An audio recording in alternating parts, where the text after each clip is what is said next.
Today we are making lemon chicken orzo soup, finished with lots of fresh Parmesan and fresh dill. I think it's even better than the classic. Whenever I'm making soup on the stove, I love to use my Dutch oven. I'm just using some chicken breast, but you can also use chicken thighs or even a whole chicken would work. You just want to develop a little bit of color on these before we simmer them. These don't need to be cooked all the way through because they're still going to simmer in the broth. Now I'm going to add a little bit of butter in to saute the veggies. I like to cut my veggies a little bit bigger so they don't get as mushy as the soup simmers.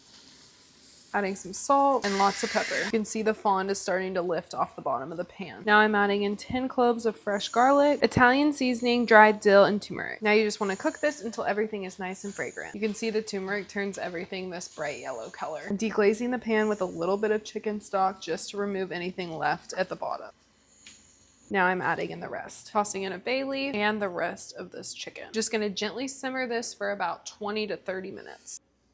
Going to remove all the chicken and shred it up. I shredded this up and I left it in larger chunks so that you get some nice pieces of chicken in the soup. Adding the orzo as well. Bring this to a boil and cook it until the orzo is tender. The orzo is cooked through and the soup is starting to thicken up. I'm gonna zest a whole lemon in here. And then I'm adding the juice of 2 lemons and I'll give it a taste. You can use more or less depending on how lemony you like it. And now with the heat off, I'm gonna add in my cream. Give this a really good stir. You can find the full recipe on biteswithbrie.com.